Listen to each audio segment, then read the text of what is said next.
Bonjour tout le monde et bienvenue à Politiquement parlant avec Salim Idrissi et Georges Tsantrizos. Merci d'être là comme chaque semaine à tous ceux et celles qui se sont déjà abonnés à notre chaîne YouTube. Un grand merci. Je t'ai pas encore montré les chiffres, Salim. J'ai oublié, je voulais justement te montrer ça.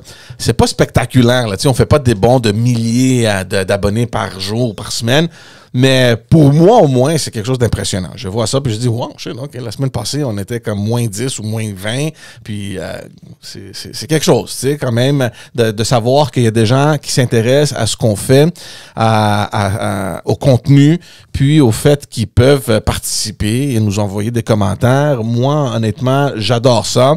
Continuez à le faire. Évidemment, on est aussi sur Facebook, sur toutes les plateformes audio où vous aimez télécharger vos balados.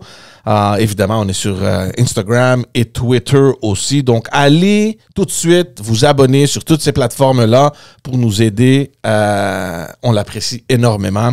Ça va bien, Salim? Super bien, merci. Et toi? Ah, ça va super bien. Le soleil est sorti. Moi, je sens que l'été est là. Puis, j'ai aucun plan de vacances.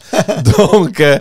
c'est un bon signe. Alors moi, je me suis habillé en orange. Non pas parce que je suis solidaire ou NPD, non. Mais tout simplement parce que il fait beau et chaud aujourd'hui. Puis on en profite, on met des couleurs d'été. On va parler de plusieurs thèmes qu'on a déjà abordés dans d'autres épisodes. C'est peut-être plate, mais... c'est ça l'actualité. Il y a des choses qui continuent puis qui deviennent des fois plus intéressantes, moins intéressantes, mais ils demeurent dans l'actualité. Donc, c'est des choses. Mais j'aime ça qu'on ait déjà abordé ce sujet-là. Il y a déjà une introduction qui a été faite. Donc, pour ceux qui leur intéressent, peuvent retourner en arrière, voir ces épisodes-là et continuer avec l'épisode d'aujourd'hui pour les commentaires puis l'analyse de cette semaine.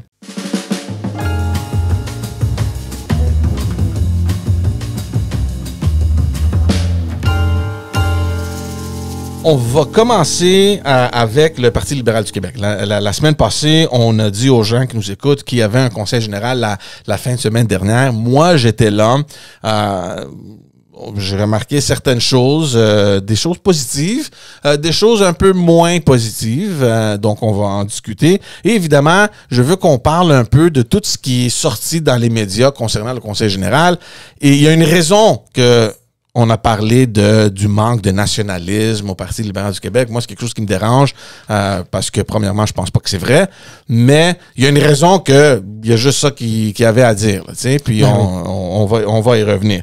Mais pour le Conseil général, je vais commencer un petit peu avec les choses que j'ai aimé moins et ensuite, on va parler du positif. Là, on va terminer avec ça. Premièrement, un conseil général sans chef, pour moi, je sais pas. Ça inspire pas vraiment. OK? C'est sûr que c'est dans les instances du parti, ça doit être fait. Bon, on a un chef intérim, on fait avec, là, tu sais, on vit avec ça. Mais je comprends que c'était quelque chose que c'était planifié, puis ça doit être fait, puis je comprends.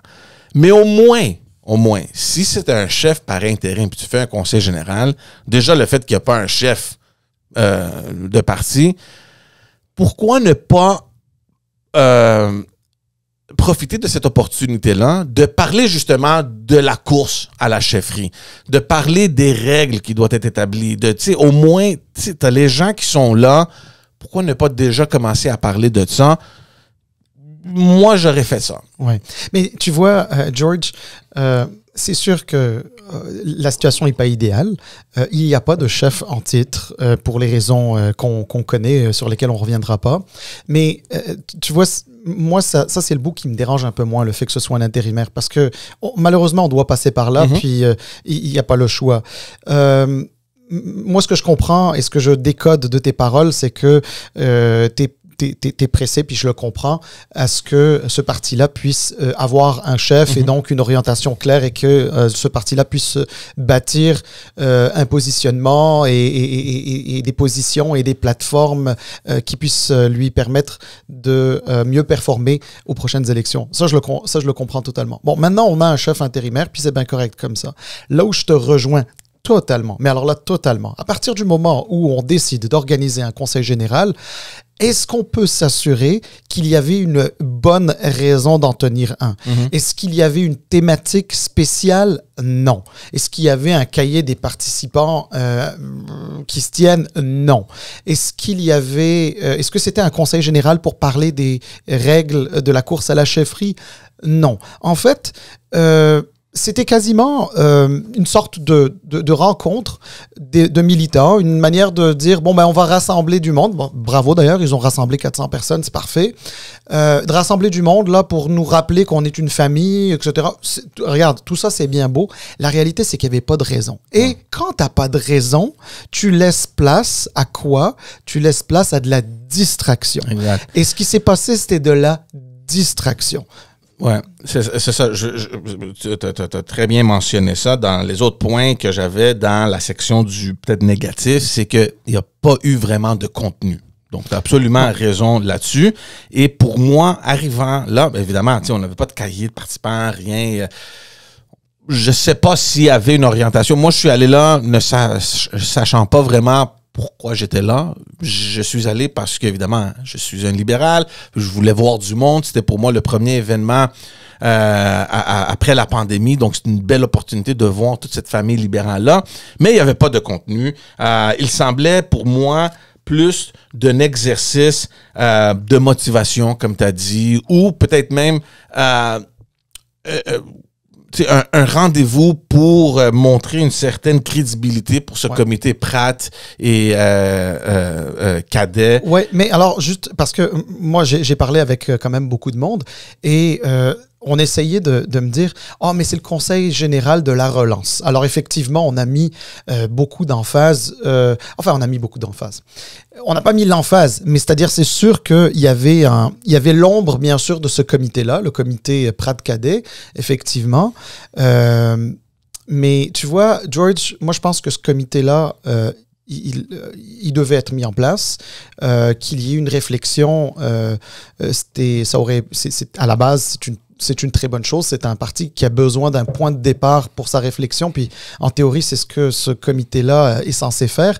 Mais là, plus le temps passe, plus j'ai l'impression, puis j'espère que les membres du comité avec qui j'entretiens plusieurs liens ne m'en voudront pas de dire ça, mais on est passé d'un comité de réflexion qui allait accoucher d'un point de départ qui allait permettre aux commissions permanentes par la suite de partir avec le ballon puis de faire leur travail, notamment la commission politique, etc., à une opération de communication qui a été vraisemblablement manquée, à une espèce de comité de consultation qui est à mes yeux, là, comité de consultation rendu là, c'est quasiment une opération de relations publiques. Dans le fond, on fait quasiment patienter les militants le temps d'une course à la chefferie. Ouais. Je te dis pas que le travail qui s'y fait est pas bon ou que le travail qui s'y fait est pas pertinent. Je suis convaincu de ça. Moi, j'ai confiance en l'intellect des gens qui sont là. Même André Pratt, là, je veux dire, c'est peut-être pas quelqu'un qui a milité dans ce parti très longtemps. Hein. Il avait une autre carrière, mais c'est quelqu'un de bien intelligent et qui, je suis certain, est capable d'arriver avec un rapport qui se tienne. J'ai aucun doute là-dessus. Déjà, je les encourage tous à faire ce qu'ils ont à faire. Il reste que le sentiment aujourd'hui, c'est que cette consultation, ça a l'air plus d'être des relations publiques. Et c'est ça qui est un peu plate. Parce que ça risque de décrédibiliser un rapport qui, je suis sûr, va contenir du très bon. Non, c'est ça. Je pense que c'est sûr que le but, évidemment, c'est, en plus de présenter certaines orientations pour le parti, moi, je suis pas vraiment contre l'idée de consulter aussi les membres et d'avoir un peu le pouls de ce qui se passe un peu partout au Québec. Puis, c'est sûr que des événements comme ça où il y a des centaines de personnes, c'est une bonne opportunité d'en profiter. D'ailleurs, je les suis sur Facebook. Ils ont fait un autre rassemblement comme ça dans Westmount, je pense, à Montréal, où il y avait près de 100 personnes qui étaient là. Donc, OK. C'est comme une mini-tournée là, de je sais pas si c'est une consultation ou... ils veulent collecter des différentes idées, des points de vue, peut-être pour les aider à réfléchir ou à faire un peu les conclusions de leur rapport. Mais pour moi, j'ai l'impression qu'on s'est rassemblé la fin de semaine pour satisfaire à un but qui est plus réservé à ce comité-là. C'est correct. Il y a eu des panels, il y a eu des discussions, il y a eu des échanges. Je sais pas. Pour moi, je n'étais pas satisfait vraiment du contenu de ce conseil général-là. Ben ça, c'est les parties un peu négatives. J'aurais beaucoup plus aimé rentrer en conseil général puis avoir comme but, c'est quoi la suite. Et la suite, c'est une course et il faut se concentrer là-dessus. Ouais. Bon, maintenant... à la défense aussi du Parti libéral du Québec à ce niveau-là, personne ne s'attendait à ce que ce conseil général-là soit piraté, par la lettre ouverte qu'a fait publier Jérôme Turcotte, un ancien président de la commission politique, la veille, et dans lequel... je résume grossièrement, dans laquelle il disait que les nationalistes n'ont plus vraiment leur place au PLQ. Mais on va y revenir justement parce que dans le fond, c'est la seule chose qui est restée. Okay? Et justement parce qu'il n'y a pas eu d'autres contenus. Exactement. Mais on a laissé place à distraction. C'est exactement ce que je dis. Exact. Mais avant d'arriver là, il y a eu pour moi au moins quelques positifs. Okay? Le fait qu'on a pu rassembler 400 ou peut-être plus, ou disons aux alentours de 400 personnes, c'est une très bonne chose à mon opinion à moi. Tu sais, il y avait beaucoup de jeunes, il y avait aussi des anciens, c'était un bon mix de gens qui sont venus d'un petit peu partout. C'était un succès de rassembler 400 personnes et on voit évidemment la condition du parti en ce moment-là. C'était bien. Il y avait, tu sais, l'environnement était... Il y avait un air positif, les gens étaient excités, il y avait un enthousiasme dans l'air, puis les membres semblaient être prêts pour la suite des choses. C'est pour ça que j'aurais beaucoup plus aimé prendre avantage de cette situation-là pour les motiver et se lancer dans une course ou au moins aborder le sujet de la course. Tu sais? Donc, c'était un excellent environnement, l'atmosphère était très bonne, c'était un succès. Et pour moi, c'est le but en ce moment de ce que doit faire le Parti libéral du Québec. On ne peut pas cogner un circuit et du jour au lendemain changer les choses pour le bon là, tu sais, du parti. Ouais. Moi, je pense que c'est justement ça qu'il faut faire. Il faut accumuler des petits succès dans le temps et arriver dans un an maintenant beaucoup plus loin que où est-ce qu'on est en ce moment. Donc, on a déjà parlé un peu du caucus. Désolé, le chien est en train de japper, là. Je ne sais pas si on peut l'attendre, là, mais... donc, on a déjà parlé du caucus où, dernièrement, il semble avoir pénétré cette armure de la CAQ. Et c'est une chose qui doit continuer. Ils sont dans une bonne voie. Ils doivent continuer. Ça, c'est un petit succès. L'autre succès, ben, c'est ce conseil général-là. Bravo. Donc, il faut accumuler des petits succès comme ça. Le prochain, évidemment, succès, ça serait d'avoir un bon lancement dans la course à la chefferie. Ensuite, d'avoir une bonne course à la chefferie. Au moins 4, 5 candidats peut-être. De pouvoir échanger des idées. Donc, il faut vraiment se concentrer à faire des petits succès. Et dans 1 an ou 2 ans, je pense qu'on va arriver loin. Oui, ben écoute, moi je suis d'accord avec toi sur les petits succès, puis d'ailleurs un parti en reconstruction doit toujours se baser sur des petits succès et faire son chemin, etc. Je suis complètement d'accord avec ça, donc c'est pas moi qui vais dire l'inverse.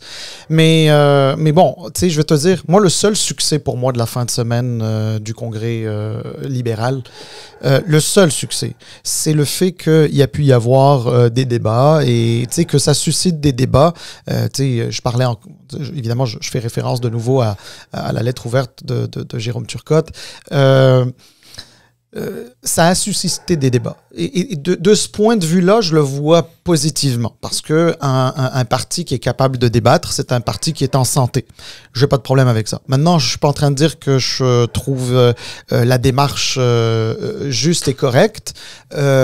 Toujours est-il, ça a suscité des débats, donc il y avait quelque chose de positif à en sortir. Ça, c'est le petit succès ou le seul petit succès dont on peut parler à ce stade-là. Il y avait beaucoup d'échanges, puis on arrive vraiment dans le point parce que ce qui est sorti dans les médias suite à ce conseil général-là, c'était justement quelque chose qui était relié à cette lettre ouverte que Jérôme Turcotte a publiée, dont le manque de nationalisme. Premièrement, à mon avis... C'est pas juste le manque de nationalisme, c'était carrément de dire qu'il n'y avait pas de place pour les nationalistes dans ce parti-là. Exact. Moi, je pense que c'est faux, surtout pour quelqu'un qui a commencé... dans l'ère Jean Charest, où on a vu quelque chose, puis c'est sûr que lui aussi est rentré dans cette époque-là où il a vu quelque chose qui était peut-être beaucoup plus intéressant qu'aujourd'hui, mais de dire que on n'en veut plus de ces gens-là, ben c'est faux. Parce que moi, j'étais là.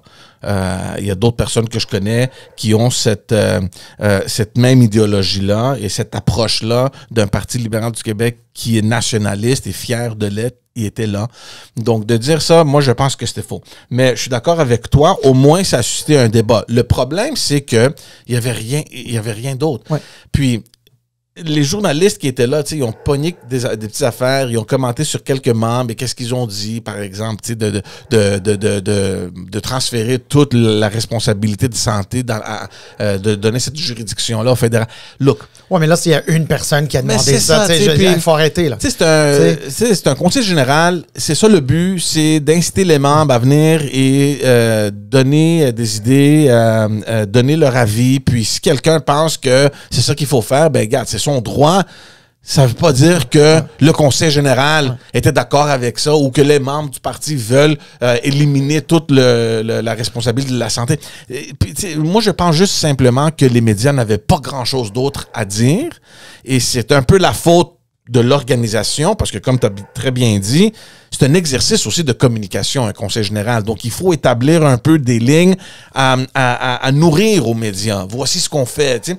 Puis, il y avait un manque de ce point-là. Puis la seule chose comme contenu qu'il y avait, ben, c'était la lettre de Jérôme Turcotte. Donc, tous les journalistes se rendant sur place, ayant lu l'article le jour d'avant, dans leur tête, c'était comme, il n'y a pas de nationalisme. Ben, regarde, on va vérifier qu'est-ce qui se passe, qu'est-ce qui est dit. Exactement. Donc, tout le focus était là-dessus. Exact. Moi, j'ai rien contre Jérôme Turcotte. C'est pas la première fois qu'il fait une sortie dans les médias. Effectivement. Bravo pour lui. Le problème, moi, c'est que peut-être le parti devait être mieux préparé, organisé, je sais pas trop quoi en termes de contenu. Il les a pognés peut-être par surprise aussi, mais... Regarde, la nature, elle a horreur du vide. Là, il y avait un vide, donc ça a laissé place à la distraction. La distraction s'appelait Jérôme Turcotte, tout du moins la lettre de Jérôme Turcotte. Donc, c'est sûr que tout le focus était là-dessus. Moi non plus, j'ai rien contre Jérôme Turcotte. Au contraire, je dirais même que c'est quelqu'un que j'apprécie pour son intelligence, sa mécanique intellectuelle. C'est quelqu'un de rigoureux, de passionné à ce niveau-là. Je suis pas d'accord avec lui sur beaucoup de choses, mais on se connaît bien, puis on se respecte dans nos façons de voir respectives. Mais c'est sûr que moi, quand je lis, il n'y a plus de place pour des nationalistes au PLQ, ben, j'ai envie de te dire, il y a beaucoup de gens qui vont se sentir insultés et se dire, mais là, c'est pas pourquoi mon nationalisme, il n'est pas moins important ou moins intéressant que celui de Jérôme Turcotte ou de personnes qui pensent comme lui ou qui, tu sais, je veux dire, à un moment donné, il n'y a personne qui a le monopole du nationalisme, etc. Alors oui, est-ce qu'il y a des personnes au PLQ qui sont peut-être moins nationalistes ou qui voient je sais pas, là, tu sais, je veux dire, moins d'importance peut-être à des questions de nature identitaire, etc. Est-ce que ça existe? Oui. Est-ce que c'est la majorité? Est-ce que c'est ce qui fait en sorte que les nationalistes n'ont plus leur place dans ce parti-là? C'est pas vrai. C'est pas vrai. Puis, tu sais, il faut à un moment donné, je trouve ça juste un peu dommage parce qu'un gars aussi intelligent que Jérôme Turcotte, à a mal choisi son moment, à mon avis, pour quitter, parce qu'il aurait pu, dans un premier temps, attendre de voir qu'est-ce que va contenir ce rapport Pratt. Je ne dis pas que nécessairement il va y avoir des solutions miracles. Hein. Il reste que c'est un petit comité qui va arriver avec un rapport qui va être le point de départ de quelque chose, mais il aurait peut-être pu attendre la fin de ces travaux-là, il aurait pu attendre l'élection d'un nouveau chef, voir quelle orientation ce nouveau chef allait donner, et à partir de là, dire « Ah, OK, mais il y a de la place ou plus de place pour des nationalistes au Québec. » Alors, moi, de donner un coup de pied dans la fourmilière, puis de s'en aller, avant de s'en aller, il est quand même venu au Conseil général après avoir dit « Je déchire ma carte ». Et il a volé tout le show. C'est-à-dire que le scrum, la mêlée de presse qu'il y avait autour de lui, moi, j'étais pas là, mais on m'a raconté puis on m'a envoyé des photos. Elle était genre 2 fois plus grande que la somme des scrums de tous les autres députés, de tous les députés. C'est sûr que les médias aussi, ils sont à la recherche du sensationnalisme, tu comprends? C'est sûr que les médias, regarde, c'est sûr que les médias aiment ça, puis, mais bref, je veux juste rester sur le fond. Sur le fond, là, c'est que, je m'excuse de dire qu'il y a des défaillances dans le nationalisme dans l'expression du nationalisme du PLQ actuellement. Ça ne fait pas de doute. Mais le problème du PLQ actuellement, la raison pour laquelle il n'est pas capable d'exprimer son nationalisme comme il se doit, c'est le fait que le PLQ se cherche lui-même. C'est-à-dire, comment veux-tu exprimer une vision libérale du nationalisme? Comment veux-tu exprimer une vision libérale de l'identité du Québec lorsque l'identité propre, l'identité politique du PLQ, on est à la recherche de ça, c'est pour ça qu'il y a un comité Pratt, c'est pour ça qu'on attend un nouveau chef qui va donner aussi sa définition et son orientation, puis son positionnement suite à une course à la chefferie dans laquelle on espère y avoir des débats d'idées à ce sujet-là. Le PLQ se cherche, mais le PLQ en ce moment... Excuse-moi, là, mais il y a autant de définitions de ce que c'est qu'être libéral qu'il y a de députés dans le caucus ou de membres au PLQ. On peut pas... C'est la raison pour laquelle on le voit pas. Mais quand il va y avoir une orientation, quand le PLQ se sera redéfini, aura mis à jour son logiciel, là, ça va être possible d'exprimer une position. Puis d'ailleurs, je te redonne la parole là-dessus. Sur mon blog, electron-libre.ca, j'ai écrit un texte sur comment on peut exprimer une affirmation identitaire, une sorte de nationalisme à travers le prisme libéral. C'est possible. Sauf que, d'abord, je ne détiens pas la vérité. Hein. Moi, j'essaie juste de participer au débat. Je donne juste mes idées. Mais ce que je veux dire par là, c'est que c'est possible. Mais au moment où on se parle, le PLQ est déboussolé. Et tant et aussi longtemps qu'il ne se sera pas reconnecté, qu'il n'aura pas renoué avec sa propre identité politique, il ne sera pas en mesure d'exprimer un nationalisme. Non, tu as absolument raison. Puis... juste pour revenir un peu à Jérôme Turcotte, moi aussi, j'ai pas compris ça. Dans son article, il n'a pas dit qu'il déchire sa carte. Là. Il disait qu'il la met dans un tiroir, puis peut-être il espère dans un futur proche de pouvoir revenir. Bon, c'est correct, c'est ta décision, mais le fait que tu viennes au Conseil général, tu as pris une décision que tu veux quitter, ça t'appartient. Mais quand tu sèmes un peu cette... comment tu peux la décrire, là, puis tu sèmes un peu ce malaise, puis en plus, tu te présentes parce que tu sais que les médias vont être tous autour de toi. Je sais pas si ça fait du bien au parti. Puis peut-être que c'est un discours important et un débat important à avoir et tout le monde est d'accord. Mais son point de vue est absolument nécessaire. Exactement. Mais je suis d'accord avec toi tout simplement que donnons un peu de temps. Il y a plein d'autres choses aussi à réparer. Moi aussi, là, les dernières années, je me suis senti un peu éloigné du parti. Il y a eu évidemment des désaccords. Tu sais, le but maintenant, c'est de voir, OK, c'est quoi la suite des choses, là, comment on peut faire un petit reset et continuer un peu de la bonne manière. Mais alors, tu sais, moi, je pense que des gens intelligents, brillants, à l'image de Jérôme, ils devraient plutôt participer au débat. Parce que, je m'excuse, mais la politique, à la base, c'est quoi? La politique, à la base, c'est de convaincre les autres. C'est de ramener les gens à tes idées. Mais c'est parce qu'en désertant le militantisme, parce que là, c'est un déserteur, là, il a décidé de partir au moment où on a besoin de gens intelligents comme lui, là, tu sais, au moment où le PLQ a besoin de gens intelligents comme lui. Et ben c'est parce qu'on vient de perdre quelqu'un de précieux, mais tu sais, je suis pas en train de dire que le PLQ le regrettera. Bon, il a décidé de partir, il est parti. Mais c'est pas le premier, puis ce sera pas le dernier. Mais exactement, tu sais, je veux dire, il y avait une fois quelqu'un, il m'avait dit, tu sais, le cimetière est rempli d'irremplaçables. C'est une façon un peu imagée de dire que nul n'est irremplaçable. Fait que, tu sais, c'est pas un problème. S'il a décidé de partir, c'est correct. Mais c'est dommage, parce que c'est quelqu'un de qualité qui aurait pu participer à ça. Il est plus là.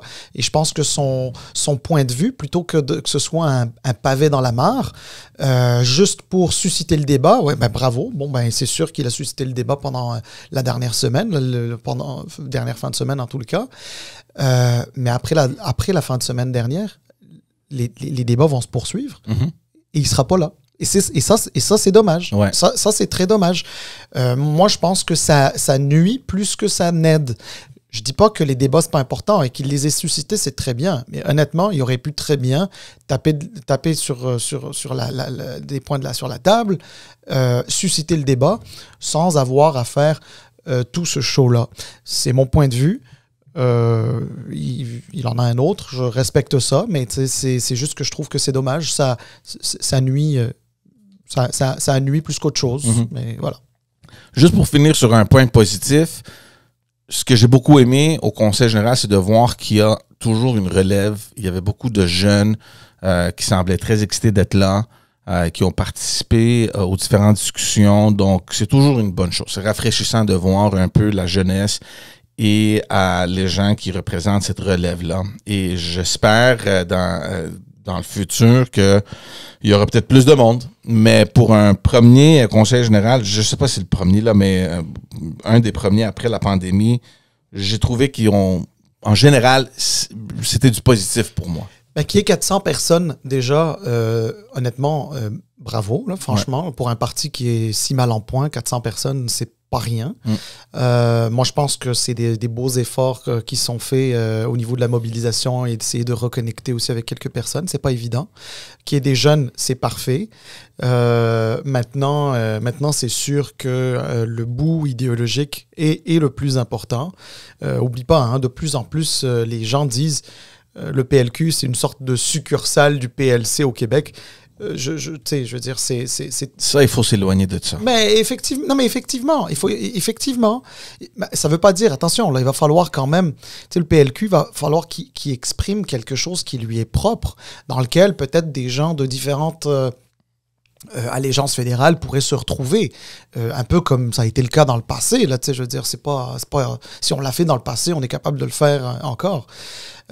Mais tu sais, c'est important.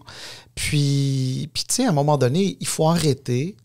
Quand on veut exprimer son nationalisme, c'est pas juste sur le dos du gouvernement fédéral. Il y a une raison pour laquelle, ce grand pays qu'est le Canada a un système fédéral. C'est parce que le territoire est énorme, il y a un partage des compétences, parce que c'est la manière la plus efficace de pouvoir gérer les besoins de la population d'une manière générale. Et c'est pour ça que c'est très important. Alors, à un moment donné, quand j'entends « Ah, on n'est pas nationaliste parce que je ne sais pas trop quoi, là, on veut laisser le fédéral. » Non. Il faut protéger ces champs de compétences à la vie, à la mort, j'exagère bien sûr, mais c'est une manière de dire qu'il faut absolument le faire. C'est certain. D'autres provinces, d'ailleurs, le font. Tu sais, l'Alberta aussi n'aime pas ça que le fédéral mette son nez dans ses affaires. C'est tout à fait normal. Au Québec, encore plus, à cause de la question identitaire. Pas de problème avec ça. Mais il faut arrêter de voir le fédéral et les politiciens fédéraux comme des ennemis à la nation québécoise. Franchement, c'est n'importe quoi, là, tu sais, je veux dire. Non, je suis d'accord.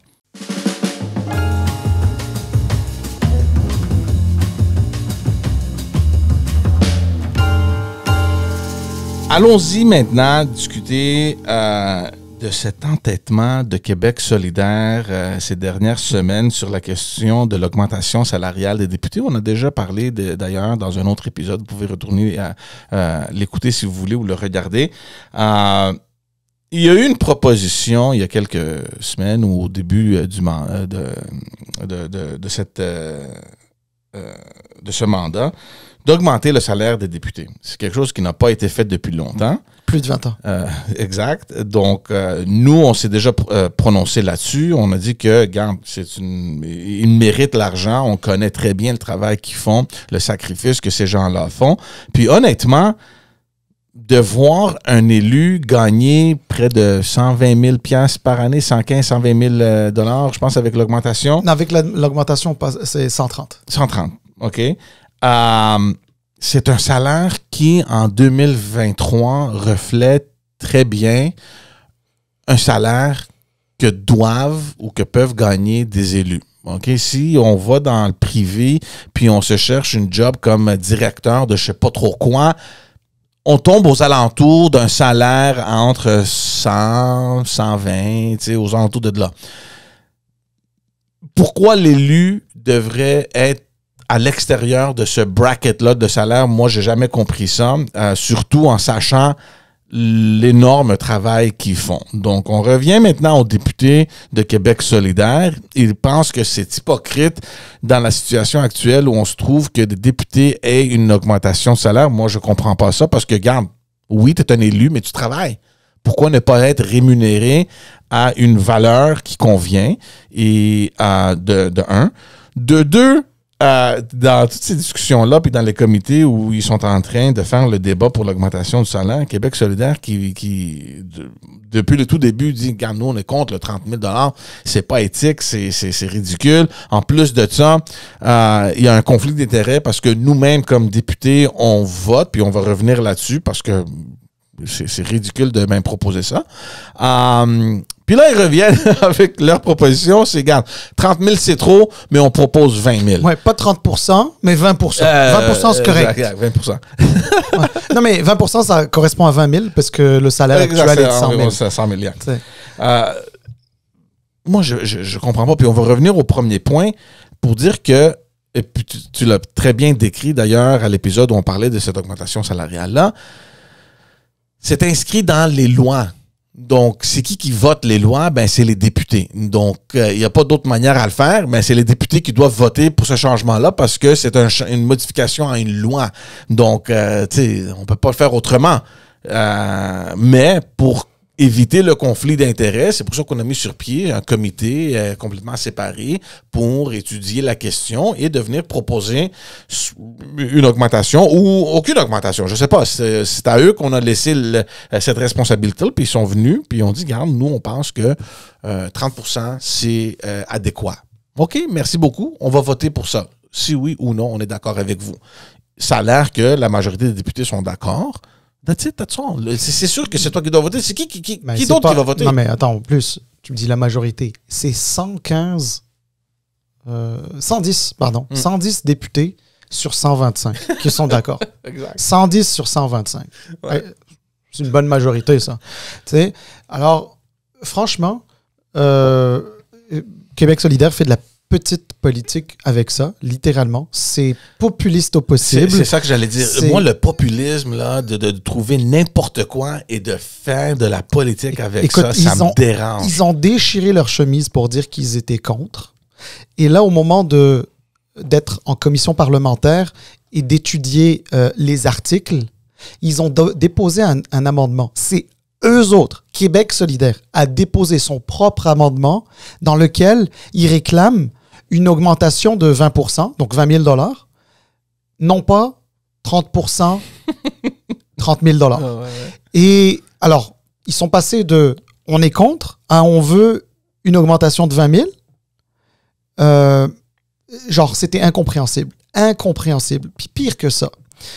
Évidemment, c'est un amendement qui a été rejeté puisque le gouvernement caquiste et l'opposition officielle libérale ont voté contre.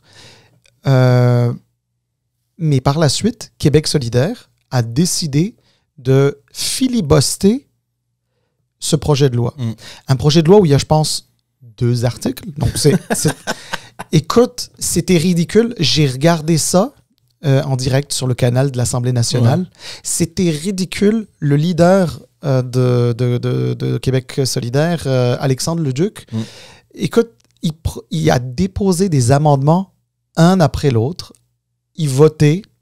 Puis une fois qu'ils étaient battus, parce qu'évidemment, ils allaient être battus, il en déposait un autre. Puis là, les leaders caquistes et libéraux, le caquiste et le libéral, ont demandé à ce que Québec solidaire dépose tous ces amendements d'un seul coup.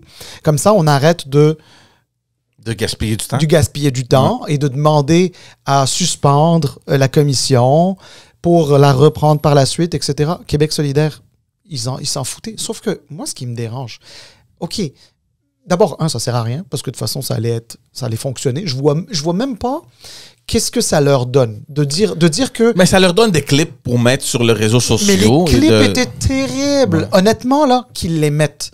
Mais j'aimerais ça. Alors, Québec solidaire, s'il vous plaît, là, si vous écoutez politiquement parlant, je suis pas sûr, mais si vous l'écoutez, là, s'il vous plaît, mettez les clips. Mettez le clip, on va voir si vous allez gagner des votes ou vous allez en perdre. À mon avis, vous allez en perdre. Puis sérieusement, c'était d'un ridicule absolu. Mais absolu. Écoute, autant je suis capable de leur donner des bons coups. D'ailleurs, sur ce podcast, on a déjà reconnu plusieurs de leurs bons coups. Mais sérieusement, là, c'était terrible. À un moment donné, là, Alexandre Leduc de Québec solidaire, il parlait tout seul. Il posait des questions, puis là... mais il répondait plus. Il a décidé de ne plus répondre. Ouais. Puis là, il se tournait vers les oppositions. Il s'est tourné vers Philomena Roti qui a dit bon, nous, on a déjà donné notre position. Merci. Je ne m'amuserai pas à étirer le temps. Et là, il se tourne vers les autres députés de la CAQ qui sont pas ministres. Là. Écoute, ça n'avait... les péquistes n'étaient même pas là, mais au moins eux, tu vois, ils sont cohérents. Parce que leur position, c'est on est contre. Puis, si jamais on dit que l'augmentation salariale va débuter à partir de 2026, on va la prendre. Si elle débute avant 2026, la différence, on va le donner à des œuvres de charité. That's it, that's all. Merci, bonsoir, c'est terminé. Ils étaient même pas là. Franchement, là... Mais ce n'est pas justement peut-être l'approche que Québec solidaire aurait dû prendre aussi. Bien sûr. Car si vous voulez, nous, on est contre, le 30 000, on va le prendre puisqu'on est les solidaires, mais on va le donner à des organismes dans nos comtés. Mais absolument. Et prends l'augmentation puis donne-le si tu veux. Puis en passant, si tu es contre, tu votes contre, tu sais.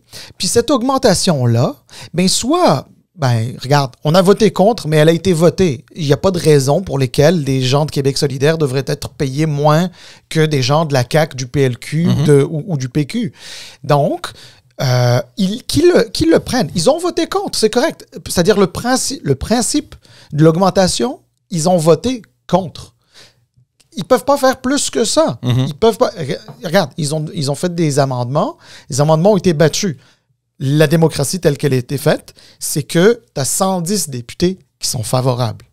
T'en as 15 qui ne le sont pas, dont 12 de Québec solidaire. Mais ce que Québec solidaire ne dit pas, puis c'est pour ça qu'ils se sentent très mal devant les médias, puis qu'ils sont très mal à l'aise. Puis tu sais, le malaise est palpable, même chez Gabriel Nadeau-Dubois, qui est si éloquent et tu sais, il est très à l'aise dans son rôle, etc. Eh bien, il était très mal à l'aise à parler de ça. La raison de ça, c'est que tu as 6 députés de Québec solidaire en ce moment qui ont de meilleurs salaires que leurs collègues de Québec solidaire parce qu'ils ont des fonctions en plus. Gabriel Nadeau-Dubois comme chef d'un groupe parlementaire, Alexandre Leduc comme leader, il y a un whip, un leader adjoint, il y a 2 présidences de commission, je crois. Bref, sur un caucus de 12, ils sont à peu près 6 à avoir un meilleur salaire. Puis les autres, ils se disent, ben là, c'est parce que nous aussi, on veut un meilleur salaire. Puis c'est correct. C'est correct que vous en vouliez un. C'est normal. Tu l'as dit, George, aux heures qu'ils mettent, que ce soit en commission parlementaire, dans différents types de travaux parlementaires, quand ils rentrent dans leur bureau de comté, puis toi, tu as bien vécu ça là, quand tu as été staffer, tu sais, c'est les lundis et les vendredis, puis les semaines de relâche parlementaire, les week-ends. Mais j'y arrivais, les fins de semaine. Puis tu sais quoi, il y a autre chose auquel on pense pas. Mais c'est parce que quand tu es député, oui, tu as ton travail parlementaire et de représentant, mais il y a aussi un travail partisan. Là, je comprends, l'Assemblée nationale ne paye pas pour le travail partisan. Il reste que... C'est du temps que tu dois mettre. C'est du temps que tu dois mettre.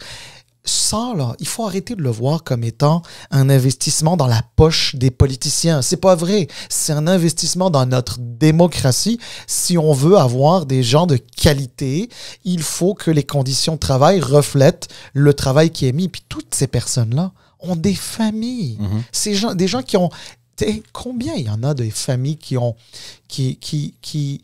volé en éclats à cause de la politique? Parce que papa, maman manquaient à la maison. Oui, puis nous, on en a vu tellement d'exemples. On en connaît, mais oui.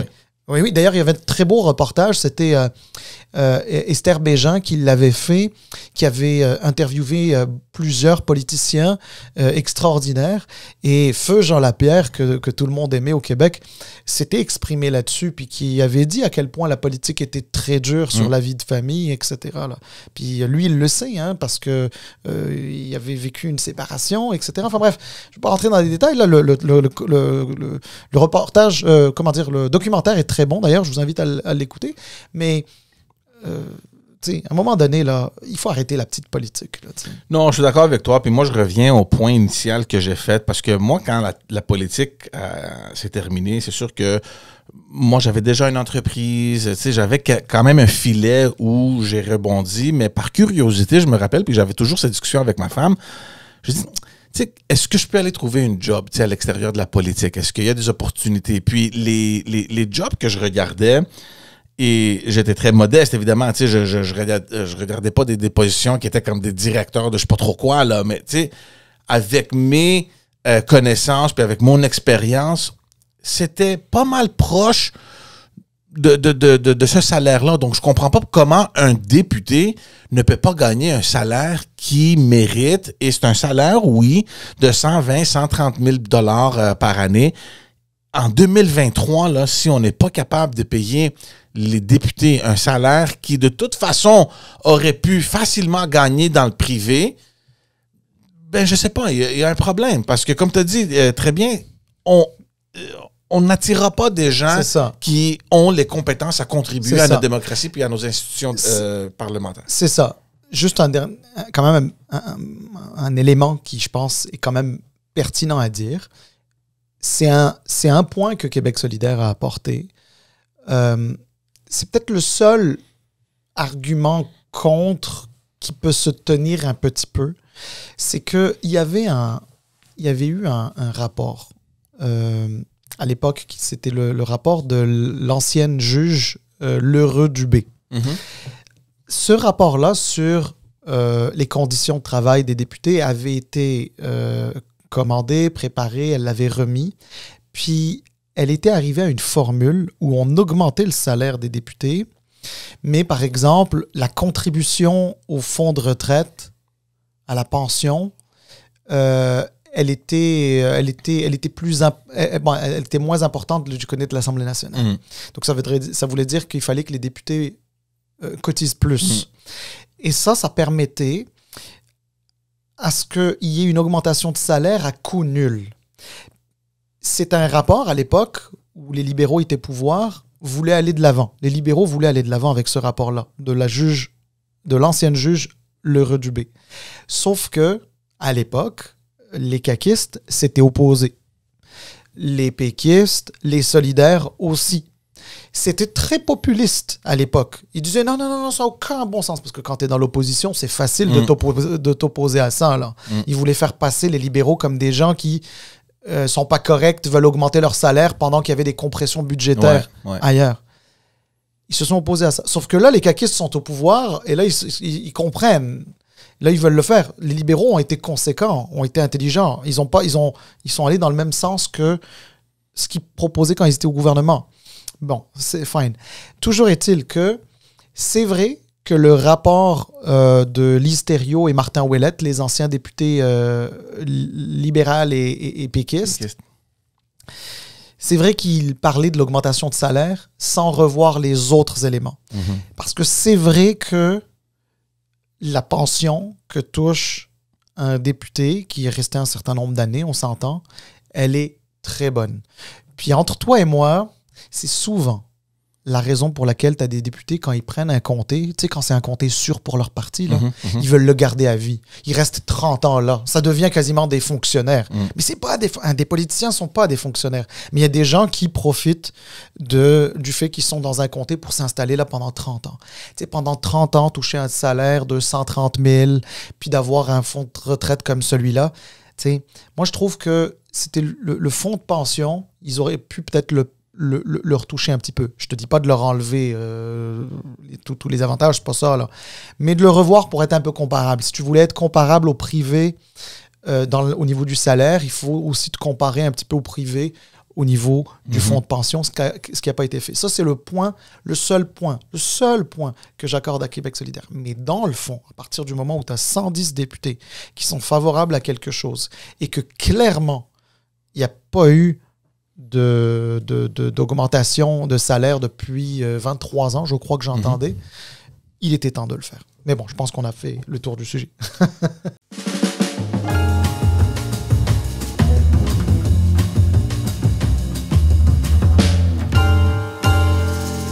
On avance pour parler encore d'un sujet qu'on a discuté dans d'autres épisodes. On l'a, je pense, analysé en long et en large, mais il demeure toujours dans les médias.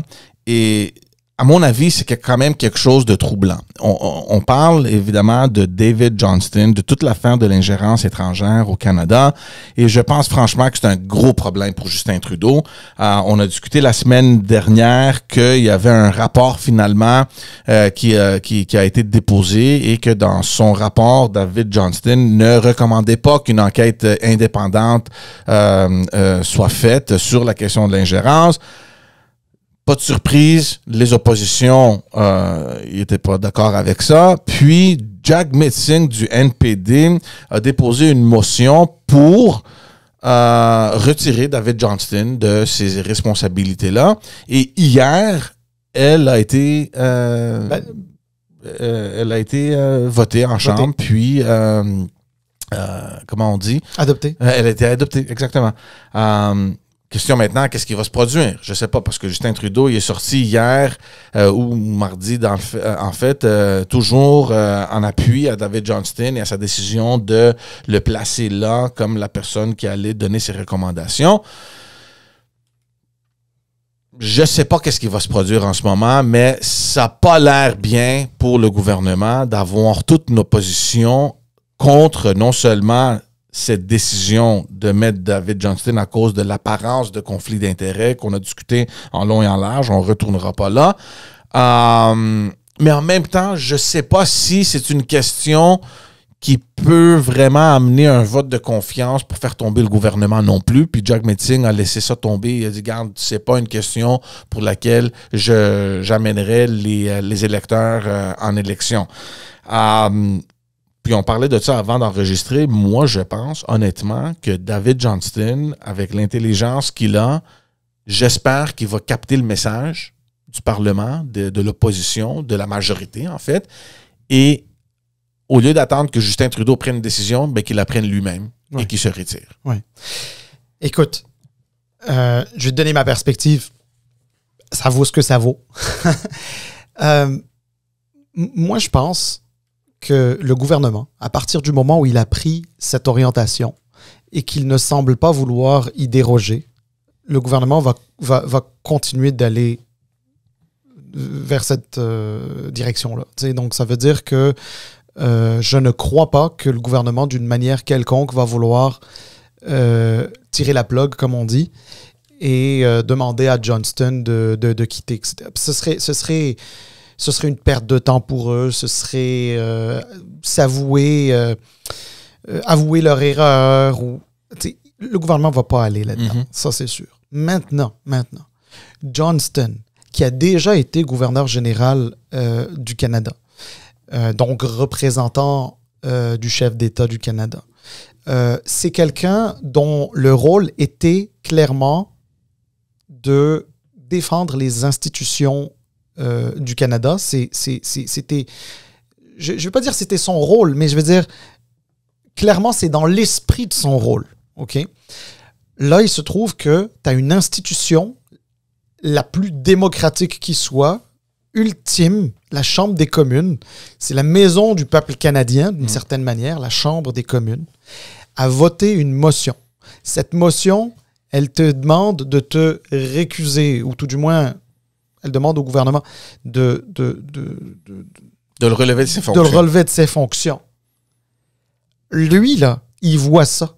Pourquoi il continue? Ouais. Pourquoi il continue? C'est à lui de dire au gouvernement, écoutez, bien honnêtement, cette situation-là me met mal à l'aise parce que si une majorité d'élus démocratiques ont demandé mon départ, que vous ne demandez pas mon départ, moi, je me sens pas légitime de faire le travail. À l'inverse, il dit, je respecte les institutions, je respecte la Chambre des communes, mais moi, je relève du gouvernement. Mais oui, mais même si tu relèves du gouvernement, tu la sens pas, la pression, tu sens pas ce rejet-là, tu décides d'y aller quand même. Donc, dans le fond, c'est comme si tu étais là quasiment pour défendre le gouvernement. Le fait que tu décides de rester à ta place, tu défends d'une certaine manière le gouvernement. Puis, je veux pas faire de parallèle boiteux, vraiment pas, parce qu'on n'est pas dans ce cas de figure-là. Mais là, ça fait 2 fois en l'espace de quelques mois qu'il y a une personne qui est nommée par le gouvernement fédéral et qui fait clairement pas consensus dans la classe politique. Et il y a eu Amira... la commissaire... je sais pas... El-Gawabi. El-Gawabi, je crois, ouais, c'est ça. Oui, effectivement, une sorte de commissaire là, spécial contre l'islamophobie. Exactement. J'ai rien contre l'idée, j'ai rien contre la mission, mais clairement, cette personne-là avait tenu des propos inacceptables sur le Québec, les Québécois, la société québécoise, et que, par conséquent, à mon sens, mon avis, et je pense qu'il est partagé par beaucoup, elle n'avait plus l'autorité morale de continuer dans ces fonctions-là. Puis là, on est dans un cas qui se ressemble. C'est pas la même chose exactement, mais des cas qui se ressemblent. Ça fait 2 fois. À un moment donné, ça veut dire qu'il y a cette incapacité-là à créer des consensus. Ouais. Puis, tu sais, j'apprécie pas, mais moi, je trouve quand même ça ironique que le NPD a soudainement changé d'avis sur toute cette question-là parce que là, tout à coup, il y a une députée du caucus du NPD qui semble avoir été une cible de menaces chinoises et les services de renseignement, ils ont dit, garde, on regarde dans votre dossier, madame, parce que là, il paraît que les Chinois vous ont ciblé. En plus de Erin O'Toole, l'ancien chef des conservateurs. Donc, il y a des noms qui commencent à sortir maintenant. Je ne sais pas si le service de renseignement voulait pas sortir ces noms-là, mais avec toute cette saga-là, ils ont dit, garde, soyons un peu plus transparents. Il y a aussi cette personne. Donc, je ne sais pas s'il va y avoir d'autres noms qui vont sortir, mais je trouve ça quand même intéressant que tout à coup, à cause qu'il s'agit d'une députée néo-démocrate, que Jack Meeting a dit non, regarde, c'est fini, là, il faut faire quelque chose de sérieux. Allons-y avec une commission. Mais de toute façon, là, soyons honnêtes, Jack Meeting, depuis le tout début, il dit qu'il souhaiterait avoir une commission indépendante, sauf que le gars, il est attaché avec l'entente qu'il a pris avec les libéraux. Donc, brise l'attente. Qu'est-ce que tu veux que je te dise? Je sais pas, mais il a l'air ridicule, Jack Meeting. Écoute, regarde, je connais pas assez leur situation. Alors, leur situation politique, oui, hein, je veux dire, je l'observe comme tout le monde. Mais d'un point de vue, préparation électorale, je ne sais pas si le NPD est prêt. Oh, non. Moi je pense qu'ils ont peur, franchement. Moi, je pense qu'on est là. Moi, ce que je pense, c'est que dès lors que Jagmeet Singh et le NPD va se sentir les coudées assez franches pour aller en élection, il va déchirer l'entente qu'il a avec le gouvernement pour le maintenir là. Est-ce que ils sont proches? Ça, c'est le bout que je sais pas. On le verra à l'automne. Pour être honnête, je vois mal comment il pourrait y avoir une élection d'ici la fin de l'année au niveau fédéral. Possiblement l'an prochain, au printemps. Peut-être que les libéraux vont arriver avec un budget électoral et dans lequel le NPD va être mal à l'aise, pour lequel le NPD pourrait être mal à l'aise de voter. Et à ce moment-là, il y aurait peut-être que ça va être déclenché là, l'élection, je sais pas là, mais chose certaine, c'est que c'est dur d'avoir ces casseroles, pas casseroles, j'aime pas ça dire ce mot-là là, mais je veux dire de pas faire consensus avec les nominations que tu fais. C'est des choses qui vont poursuivre, puis les gens là gardent ça en tête. Tu sais, imagine, il va y avoir des élections dans quelques mois ou une année et demie. Tu vas avoir les adversaires qui vont dire « Hey, vous vous souvenez de Amira El-Gawabi? Ah, vous vous souvenez de Johnston? Ah, vous vous souvenez de toutes ces personnes-là qu'on a nommées mais qui ne faisaient pas l'unanimité et pour lesquelles il y avait un conflit d'intérêts, qu'il soit idéologique ou autre. » Moi, je pense que Justin Trudeau, son équipe, ils ont mal géré cette situation-là. Parce que, comme tu as dit, durant une élection, il y a plein de choses qui ressortent. Et la question de l'ingérence étrangère est sérieuse et ça peut faire vraiment mal dans une élection potentielle. Là, dans quelques mois ou peut-être l'année prochaine, je ne sais pas. Je suis convaincu. Je suis convaincu que ça peut faire mal. Je te dis pas que ça va faire mal au point de perdre des élections, mais est-ce que ça va faire mal? Oui, ça va faire mal. Ça, c'est sûr. Mais écoute, on verra. Mais chose certaine, c'est que moi, ma déception, elle vient pas tant du gouvernement que du fait que M. Johnston aurait pu décider de lui-même de dire, bon, écoutez, moi, je pense que ça rend mon travail complexe. Ben oui.